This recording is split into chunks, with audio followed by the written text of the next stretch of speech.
You ever heard of Soul City, North Carolina? Didn't think so. They don't talk about it in textbooks. There's no monument, no holiday, no hashtags. But it was real. Back in the 1970s, they tried to build something sacred. A place where black folks could live free, build wealth, raise families, and run businesses without begging for permission. A whole city, funded, designed, and powered by us. Not a dream, a blueprint. But you've never heard of it. That was by design. Soul City was supposed to be a sanctuary. Hospitals, schools, factories, homes, all built by black hands, run by black minds, owned by black families. This wasn't about integration. This was about sovereignty, a city where black excellence wasn't tolerated. It was the standard. And at first, they funded it. The U.S. gave the green light.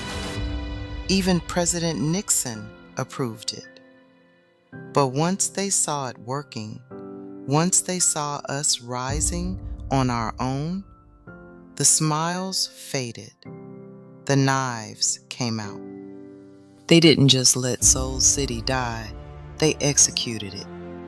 The media ran headlines calling it a scam.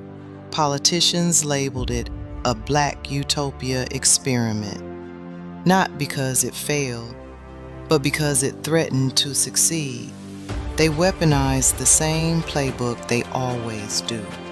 Fund it just enough to take credit, then defund it right before it blooms. Blame the failure on black leadership. Rewrite the story before anyone asks questions. The government pulled its loans.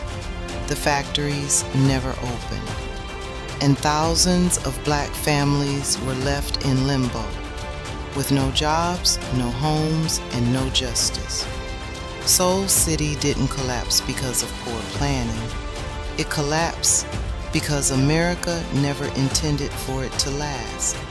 And yet, Spirit remembers. The vision didn't die. It's just waiting on the next breath of fire.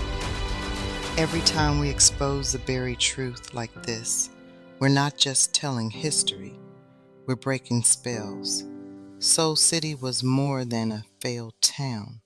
It was proof that black power scares the system, and echoes of hoodoo were the smoke rising from everything they tried to burn.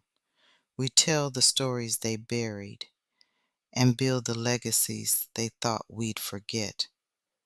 If you felt this, if you learned something, if your spirit stirred while listening, don't just like it, teach it. Drop that word in the comments. Teach. Because when you teach, you turn memory into medicine. And that's how we rise.